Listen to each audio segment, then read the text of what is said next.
सभापति आज कार्यक्रम सभापति बेगुनिया ग्रामर गांधी स्मृति संसद तथा दुखीराम महापात्र दुखीश्याम महापात्र स्मृति संसदर आनुकूल्य जो आज कार्यक्रम अनुष्ठित होती जो कार्यक्रम तार सभापति हरप्रसाद डॉक्टर हरप्रसाद दास महोदय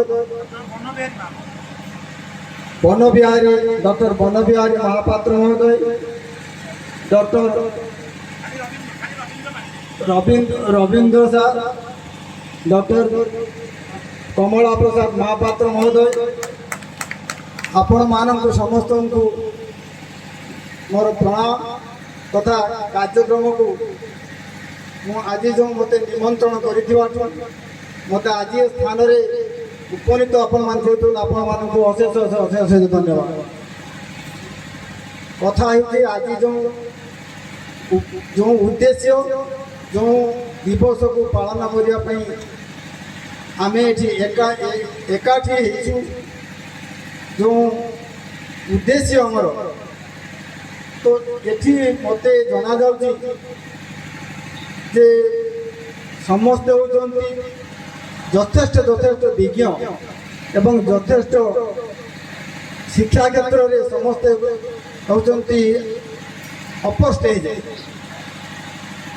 तो निकटरे मु निकटरे जिते जाइए दिवाली दिवाली रे आमे समस्ते गोटे खुशी रे कौन बाण फुटू मु बसला बेले चिंता करी मुझे बाण फुटा जो गोटे आनंद आसे से आनंद भितर अनेक गुड़िया बाण आसी था जो अनेक गुड़िया बाण सब मनुष्य चाहे कि पिला माने चाहती कि आम समझते जातु भल बाण बड़ बाण जो शब्द हम भल फुटब भल जीव तो ता भितर दियासिली मान्यता केते तो सेटा मु आज मत दियासिली भाया लगे ये समस्त आगे मत दियासिली भाया लगे तेणु से दियासिली मुझे जलिबी आते आपण मैंने मत सुजोग देवे मत के ग्रहण करेंगे सेटा आपण मान क्षमा मागि नौ कहीं आज मोर गोटे लेखा बाहर जे धरित्र मत क्षमा कर तेणु मुझे आज आपण आगे क्षमा मागि नौ जदि आपंकर आशा पूर्ण न करे मत क्षमा कर। अबुल कलाम आजाद आज प्रकृत धर्मर संप्रदाय धर्मर जो आज जो विकसित होती क्षेत्र में आज जो देखिली जो सर्वधर्म समन्वय जो प्रतीक हिसाब से आम आज ये जो बहुत अनेक गुड़े मीटिंग जाइए आज जो मीटिंग जो जो भावधारा देखिली और तार जो क्रियाकलाप देखिली से प्राय इमिति मीटिंग कौन देखी नी सर्वधर्म समन्वय गोटे गोटे उच्चार तो ये जो मानसिकता यू आरंभ हो शिक्षा यही कारण ही शिक्षा तो शिक्षा को आज आम आपण मैंने रखी टॉपिक रखी तार शीर्षक रखी अभिज्ञतार निरवच्छिन्न पुनर्गठन ही शिक्षा। आम शिक्षा कौन बुझा कहीं शिक्षा बुझा आवश्यक कौन अच्छी शिक्षा उपादेयता कौन अच्छी शिक्षा ये शिक्षा समाज रे ना निजर ना कहा तो से विषय आलोचना करने पूर्व मुझे मौलाना आजाद विषय सम्यक किसी आपण मैंने समझे जानी तथापि मो मन कहूँ भर सम्यक धारणा देवी तापर आम शिक्षा दिग को आसवा सर समय के अच्छा ठीक ठीक ठीक कहीं मत समय को बहुत भल लगे अच्छा आम अबुल कलाम आजाद मौलाना अबुल कलाम आजाद आम जो पाठ पढ़ुलु से गोटे कथा आसे क्वेश्चन पूरे आसे प्राय सब क्वेश्चन आज भी से क्वेश्चन आसे who rule India wins freedom Abul Kalam Azad से ही मन पड़े जे भूल लगला मार्क तार गला तेणु इंडिया विन्स फ्रीडम जे फ्रीडम पाई अबुल कलाम प्रथम से एक्चुअली আবুল কালাম আজাদ নথিলে, আবুল কালাম ওয়াহিউদ্দিন, মৌলানা ତାପରେ ଆସିଲେ, ଆଜାଦ ତାପରେ ଆସିଲେ, ଓୟାଉଦ୍ଦିନ ସେ ତାଙ୍କର ଜନ୍ମ ଏଠି ହେଉଛି ମକ୍କାରେ, ସାଉଦି ଆରବ ମକ୍କାରେ ତାଙ୍କର ଜନ୍ମ ସେଠି। ସମୟ କ୍ରମେ ସେ ଗୋଟେ ବିରାଟ ଘଟଣା। ସେ ତାପରେ ପରେ ସେ ଆସିଲେ ଦିଲ୍ଲୀକୁ, ଆସିଲେ ଦିଲ୍ଲୀରୁ କଲିକତାକୁ ଆସିଲେ, କଲିକତାରେ ସବୁ ତାଙ୍କର ଜୀବନଚର୍ଯ୍ୟା ଚାଲିଲା। ତ ସେଇଠୁ ତାପରେ ସିଏ ଅଲ୍ ହିଲା ଗୋଟେ ପତ୍ରିକା ଆରମ୍ଭ କଲେ, ସାମ୍ବାଦିକତାର ତାଙ୍କର ଜୀବନ ଆରମ୍ଭ। ଅଲ୍ ହିଲା ପତ୍ରିକା କଲିକତାରୁ ଗଲେ ଏବଂ ଶିକ୍ଷା, ସମାଜ, ଧର୍ମ, ନୀତି, ଆଚରଣ ତାକୁ ହିଁ ପାଥେୟ କରି ଜୀବନ ସଂଗ୍ରାମରେ ସେ ଚାଲି ରହିଲେ। ଟିକେ ମନେ ପକେଇ ଦେଉଛି, 1905ରେ ଯେତେବେଳେ ଆମର ପାର୍ଟିସନ, ବେଙ୍ଗଲ ପାର୍ଟିସନ ଯେତେବେଳେ ହେଲା, ବଙ୍ଗ ବିଭାଜନ ଯେତେବେଳେ ହେଲା, ସେତେବେଳେ ସେ ସେଟା ଘୋର ବିରୋଧ କଲେ। ବ୍ରିଟିଶ ଚାହୁଁଥିଲା ବଙ୍ଗ ଡିଭିଜନ, ବଙ୍ଗ ବିଭାଜନ, ତାର ଉଦ୍ଦେଶ୍ୟ ଥିଲା କମ୍ୟୁନାଲିଜମ ସେଠି ଥିଲା, ଯୋଉଟାକି ଆବୁଲ କଲାମ ସେଟାକୁ ଘୋର ବିରୋଧ କଲେ। ଏବଂ ପରବର୍ତ୍ତୀ ମୁହୂର୍ତ୍ତରେ ଯେତେବେଳେ 1906 ମସିହାରେ ଯେତେବେଳେ ମୁସଲିମ ଲିଗ ଗଠନ ହେଲା, ସେତେବେଳେ ସେ ତାର ଘୋର ବିରୋଧ କରି ମୁସଲିମ ଲିଗ ଗଠନ ବିରୁଦ୍ଧରେ ସବୁବେଳେ ରହିଲେ ଯେ ଏଇଟା ହବାଟା ଉଚିତ ନୁହଁ, ଯୋଉଟାକି ତାର ପରିଣାମ ଆଜି ଆମକୁ ଭୋଗ କରିବା ପାଇଁ ପଡୁଛି। ତାର ଯେଉଁ ସେ ଦୂରଦୃଷ୍ଟି, କାହିଁକିନା ସେ ଜଣେ ଦୂରଦୃଷ୍ଟି ସମ୍ପନ୍ନ ଲୋକ ଥିଲେ, ଯିଏକି ସମାଜକୁ ଦିଗ୍ଦର୍ଶନ ଦେଇଛନ୍ତି ଯେ ଆମେ ସମସ୍ତେ ଭାଇଚାରାର ଯେଉଁ ଦିଗ୍ଦର୍ଶନ, ଶିକ୍ଷାର ଯେଉଁ ଦିଗ୍ଦର୍ଶନ, ଆବଶ୍ୟକତା ଯେଉଁ ଦିଗ୍ଦର୍ଶନ, ତ ସେଇଥିପାଇଁ ଆଜି ଆମ ପାଖରେ ସେ ଚିର ସ୍ମରଣୀୟ ହୋଇକି ରହିଛନ୍ତି। ଏବଂ ପ୍ରଥମ ଶିକ୍ଷାମନ୍ତ୍ରୀ ଭାବରେ ଯେତେବେଳେ ସେ ଯୋଗଦାନ ଦେଇଛନ୍ତି, ତ ସେତେବେଳେ ସେ ପାଖାପାଖି 1958 ପର୍ଯ୍ୟନ୍ତ, 1957 1958 ପର୍ଯ୍ୟନ୍ତ ସେ ଶିକ୍ଷାମନ୍ତ୍ରୀ ରହିଥିଲେ। ଏବଂ ସେ ଏଇ ଦୀର୍ଘ କାଳ ଭିତରେ ସେ ଅନେକ ୟୁନିଭର୍ସିଟି, ଅନେକ ସ୍କୁଲ, କଲେଜ ବହୁତ କିଛି କରିଛନ୍ତି। ତ ପ୍ରଶ୍ନ ଉଠୁଛି ଏଇଠି ଯେ ଆଜି ତାଙ୍କର ଜନ୍ମତିଥିକୁ କାହିଁକି ଜାତୀୟ ଶିକ୍ଷା ଦିବସ ଭାବେ ପାଳନ କରିବା ଏବଂ ସେହି ଶିକ୍ଷାକୁ ଉତ୍କର୍ଷକୁ ପାଥେୟ କରି ଆଜି ଆମେ କାହିଁକି ଅଭିଜ୍ଞତାର ନିରବଚ୍ଛିନ୍ନ ପୁନର୍ଗଠନ ହିଁ ଶିକ୍ଷା ସେଇଟାକୁ ମାନି ନେବା। ମୁଁ ଭାବୁଛି ଏଇ ଯେଉଁ ଟପିକଟା ଯିଏ ଦେଇଛନ୍ତି, ଚିନ୍ତା କରିଛନ୍ତି, ସେ ଟପିକ ଭିତରେ ଗୋଟେ ନିଷ୍କର୍ଷ ରହିଛି। ଯେଉଁ ନିଷ୍କର୍ଷ ହେଉଛି ଯେ ପରସିଷ୍ଟେନ୍ସ, ଯୋଉଟା ପର୍ସିଭେରାନ୍ସ, ଅଧ୍ୟବସାୟ, ଯେ ଅଭିଜ୍ଞତାର ଅଧ୍ୟବସାୟ। ଆଜି ଆମେ ଯେଉଁ ଅଧ୍ୟବସାୟ କଥା କହୁଛୁ, ଶିକ୍ଷା କଥା କହୁଛୁ, ସେ ଶିକ୍ଷା ଦିନେ ଥିଲା କେମିତି, ଆବୁଲ କଲାମଙ୍କ ପରେ ତାଙ୍କର ଚେଷ୍ଟାରେ କେମିତି ହେଲା ଏବଂ ଆଜିର ସ୍ଥିତି କେଉଁ ପରିସ୍ଥିତିରେ ଅଛି, ସେଇ ଦୃଷ୍ଟିକୋଣକୁ ନଜର ରଖି ଯେ ଅଭିଜ୍ଞତାର ନିରବଚ୍ଛିନ୍ନ ପୁନର୍ଗଠନ। ଅଭିଜ୍ଞତା ବୋଲି ଆମେ କ'ଣ ବୁଝୁ? ବ୍ୟକ୍ତି ଗାନ୍ଧୀଙ୍କର ରହିଛି ଯୋଉଟା ମାଇ ଏକ୍ସପେରିମେଣ୍ଟ ୱିଥ୍ ଟ୍ରୁଥ୍। ତ ସେ ଟ୍ରୁଥ୍ ଭିତରେ କ'ଣ ରହିଛି? କେବଳ ଏକ୍ସପେରିମେଣ୍ଟ, ଆଉ କିଛି ନାହିଁ। ନିଜର ଅଭିଜ୍ଞତା ମଣିଷକୁ ବିକାଶ ଆଡ଼କୁ ନେଇଯାଏ। ମାତ୍ର ଯଦି ଇଚ୍ଛା ଶକ୍ତି ନଥିବ ତାହେଲେ ସେ ଅଭିଜ୍ଞତା କିଛି କାମ ଦିଏ ନାହିଁ।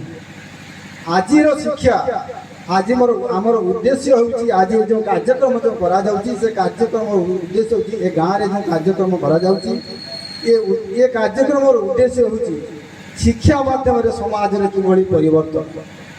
ଶିକ୍ଷା କିଭଳି ଏକ ଦିଗ୍ଦର୍ଶନ ଦେଇପାରେ, ଏକ ସମାଜକୁ ପରିବର୍ତ୍ତନ କରିପାରେ, ଗୋଟିଏ ପିଢ଼ିରୁ ଅନ୍ୟ ପିଢ଼ିକୁ କେମିତି ଧାର ଉଦ୍ଧାର କରିପାରେ। ଦେଖନ୍ତୁ, ଆମେ ଗୋଟିଏ ଜିନିଷ, ଛୋଟ ଜିନିଷରୁ ଆରମ୍ଭ କରିବା। ଯଦି ଧରନ୍ତୁ ଆଜି ଗୋଟେ ବାତ୍ୟା ହେଲା, ବନ୍ୟା ହେଲା, ଗୋଟେ ଝଡ଼ ହେଲା, ତୁଫାନ ହେଲା,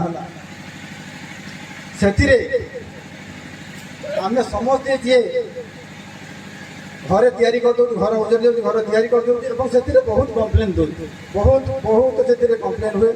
ଏମିତି ହେଲା, ସେମିତି ହେଲା, ଏଇଟା ମିଳିଲାନି, ସେଟା ମିଳିଲାନି, ଏମିତି ହେଲା। ଭଗବାନଙ୍କୁ ବି ଗାଳି ଦେଉଛୁ, ସମସ୍ତଙ୍କୁ ଗାଳି ଦେଉଛୁ, କିନ୍ତୁ କରୁଛୁ କାମ, ଗାଳି ଦେଉଛୁ। ମାତ୍ର ସୃଷ୍ଟିର ଜୀବ ପକ୍ଷୀଟି ତାର ନୀଡ଼ ଯେତେବେଳେ ଭାଙ୍ଗିଯାଏ, ସେତେବେଳେ ସେ କାହାକୁ କମ୍ପ୍ଲେନ୍ କରିଥାଏ? ସିଏ ତା ପୁନର୍ବାର ସେ ନୀଡ଼ ତାର କରିଥାଏ, ପୁନର୍ବାର ସେ ତାର ଘର ବସା କରିଥାଏ। କାହିଁକି ନା ତା ପାଖରେ ଇଚ୍ଛା ଅଛି, ଦୋଷ ଦେବା ପାଇଁ କାହାକୁ ନାହିଁ। নিরবচ্ছিন্ন তা পাখে অভিজ্ঞতা রয়েছে এবং পুনর্গঠনর ইচ্ছা আছে। আজি আম পাখে যে শিক্ষা রয়েছে, শিক্ষার যে দিগকু মনে পকাইলে জনা যায় বিদ্যা শিক্ষা জ্ঞান এসব ভিন্ন ভিন্ন, আমি তাকে একে ভাবে নেব, গোটিয়ে গোটিয়ে বলি নেব, কিন্তু নুহ, সেটা নুহ, একা নুহ, অলগা, সম্পূর্ণ অলগা। বিদ্যা কোটি থাকে? বহিরে থাকে বিদ্যা, পুরাণরে থাকে বিদ্যা, পুস্তকরে থাকে বিদ্যা, কথারে থাকে বিদ্যা। জ্ঞান কଣ না তাকে আমি যেতে গ্রহণ করু সে হচ্ছে জ্ঞান। আমি কেতে তাকে যে জ্ঞানটাকে নেলু সেই জিনিস। শিক্ষা হচ্ছে সেইটা, শিক্ষা সেইটা ଯେଉଁଟାକି ଆମେ ତାକୁ ପ୍ରୟୋଗ କରୁ, ଯେଉଁଟାକୁ ଆମେ ଜାଣିଲୁ। ଆମେ ଯେତେବେଳେ ଗୋଟେ ଖରାପ କାମ କରୁଛୁ କି ଗୋଟେ ଭଲ କାମ କରୁଛୁ, ତ ବାପା ମା ଏଭଳି ଶିକ୍ଷା ଦେଇଛନ୍ତି ନା କ'ଣ ଦେଇଛନ୍ତି ଶିକ୍ଷା? ତେଣୁ ସେଠି ହେଲା ଶିକ୍ଷା, ସେ ହେଉଛି ସଂସ୍କାରଯୁକ୍ତ ଶିକ୍ଷା। ଏବଂ ଯେତେବେଳେ ଗୋଟେ ଲେବରେଟୋରୀ ଆମେ ଯଦି ଯେତେବେଳେ ଶିକ୍ଷା ସହିତ ଦୀକ୍ଷାର ସମ୍ପର୍କ ରହିଛି, କାହିଁକିନା ଦୀକ୍ଷା ନହେଲେ ଶିକ୍ଷା ଆସିବ ନାହିଁ। ଯେଉଁ ଶିକ୍ଷାକୁ ଆଜି ଆମେ ଗୋଟିଏ ରୋଜଗାରକ୍ଷମ, ଗୋଟେ ରୋଜଗାରର ପନ୍ଥା ହିସାବରେ ବାଛି ନେଇଛି। ଏବଂ ଶିକ୍ଷା ରୋଜଗାର ପାଇଁ ମାଧ୍ୟମ ହେଇପାରେ, ମାତ୍ର ତାର ପଥରୁ ବିଚ୍ୟୁତ ହେବା ଉଚିତ ନୁହଁ। ଯେତେବେଳେ ଆମେ ଯିବା ରାମାୟଣ ମହାଭାରତକୁ, ଆମର ପୁରାଣ ଗ୍ରନ୍ଥକୁ, ସେଠି ଆମେ କ'ଣ ଜାଣୁଛୁ ଯେ ଯେତେବେଳେ ଶ୍ରୀକୃଷ୍ଣ ହୁଅନ୍ତୁ, ରାମଚନ୍ଦ୍ର ହୁଅନ୍ତୁ, ଯିଏ ବି ଆମର ଆରାଧ୍ୟ ଦେବତା, ସେମାନେ ଗୁରୁ ଗ୍ରହଣ କରି ଶିକ୍ଷା ଗ୍ରହଣ କରିଥିଲେ ଏବଂ ଶିକ୍ଷା ପରେ ଦୀକ୍ଷା ଗ୍ରହଣ କରିଥିଲେ। ଆଜି ଆମେ ୟୁନିଭର୍ସିଟିରେ ପଢ଼ୁଛୁ, ୟୁନିଭର୍ସିଟିରେ ଯେଉଁ ପିଲାମାନେ ୟୁନିଭର୍ସିଟିରେ ପଢ଼ୁଛନ୍ତି, ଆପଣମାନେ ସମସ୍ତେ ୟୁନିଭର୍ସିଟିରେ ପଢ଼ୁଛନ୍ତି। ୟୁନିଭର୍ସିଟିର ডিগ্রি হাসল পরে আমি যেତେବେଳେ কনভোকেশন ହୁଏ, ସେ କନଭୋକେସନଟା କ'ଣ? ଦୀକ୍ଷା। ନା ସେ ଦୀକ୍ଷାଟା କ'ଣ? ପାଠ ତ ପଢ଼ା ସରିଲା, ପାଠ ପଢ଼ା ସରିଲା ପରେ ସେଟା ରୋଜଗାର ହେବ।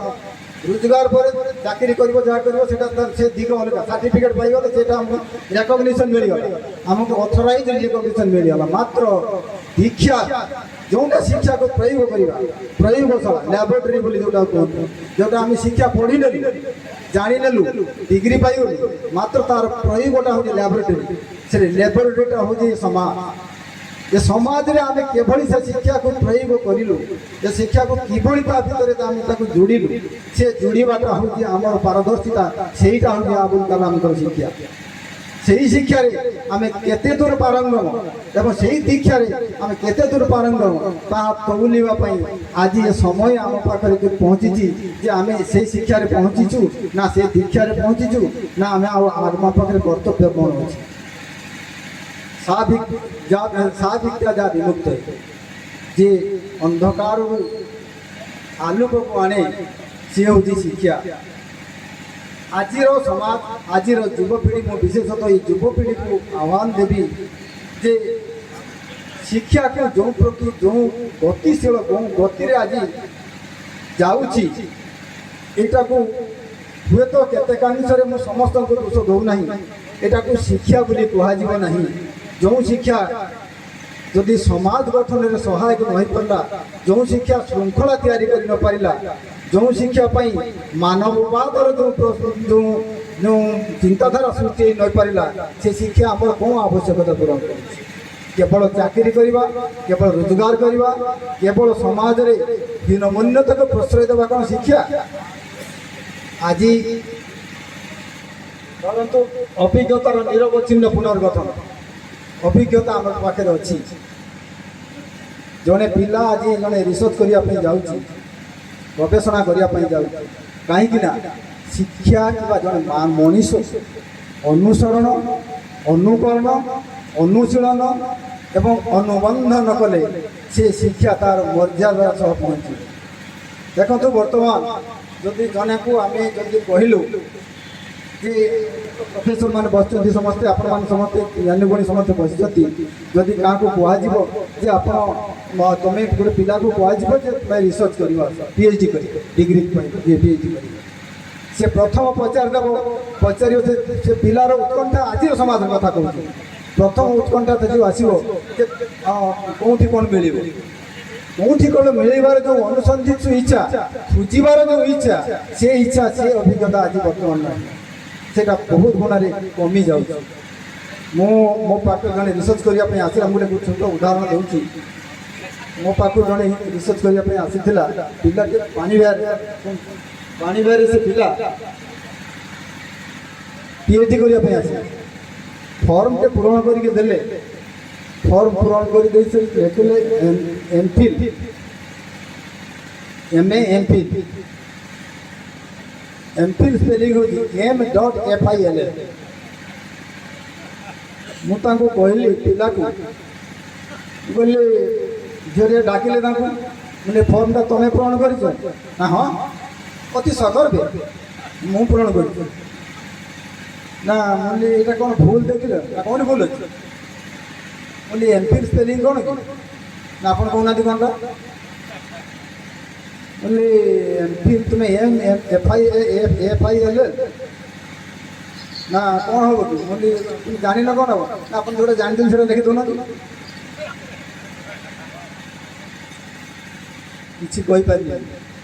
କିଛି କହିପାରିଲିନି ବରଂ ସେଠି ତାଙ୍କୁ କହିଲି ମୁଁ ଯାଅ ମୁଁ କିଛି କହିପାରିବି ନାହିଁ ମୁଁ ଲେଖିଦେଲି କାଟି କ'ଣଟା ଥିଲା ଲେଖିଦେଲି ମୁଁ ତୁମେ ଯାହା ତୁମେ ଯାହା ତ ଇଏ ହେଉଛି ଯଦି ଶିକ୍ଷା ଏଭଳି ମାତ୍ରାରେ ଯଦି ଧୈର୍ଯ୍ୟ ନାହିଁ ସହ୍ୟ ନାହିଁ ସହନଶୀଳତା ନାହିଁ ଅଭିଜ୍ଞତାର ପରିପକ୍ୱତା ନାହିଁ ସେଠି ଶିକ୍ଷା ହେବନି ଶିକ୍ଷା ହେଉଛି ଗୋଟିଏ ଜିନିଷ ଆମେ ମାଟି ଘରେ ରହିବା ଯାହା ସେଇଟା ହେଉଛି ଗୋଟେ ଘର ପକ୍କା ଘରେ ଯେଉଁ ତିଆରି ହୁଏ ସେଇଟା ହେଉଛି ପକ୍କା ଘର କଂକ୍ରିଟ ଯେତେ ଫାଉଣ୍ଡେସନ୍ ତିଆରି ହୁଏ ପକ୍କା ଘରେ କ'ଣ ନା ପକ୍କା ଘରେ କିଛି ଦିନ ଛାଡ଼ି କାମ ହୁଏ ଫାଉଣ୍ଡେସନ୍ ପଡ଼ିଲା କିଛି ରହିଲା କିଛି ତାପରେ ଏଇଟା ଗୋଟେ ଅଟିଦିନ ପାଣି ପିଇବ ଏଇଟା ଯାହା ତ ଏସବୁ ଜିନିଷ ହୁଏ ଯେତେବେଳେ ହୁଏ ସେଇଟା ହେଉଛି ଶିକ୍ଷା ସେତେବେଳେ ସେଇଟା କଂକ୍ରିଟ ହେଇଯାଏ ଯେତେବେଳେ ମୁଁ ଲଣ୍ଡନ ଗଲି ରିସର୍ଚ୍ଚ କରିବା ପାଇଁ ମାନେ କଲେକ୍ସନ୍ କରିବା ପାଇଁ ମେଟେରିଆଲ କଲେକ୍ସନ୍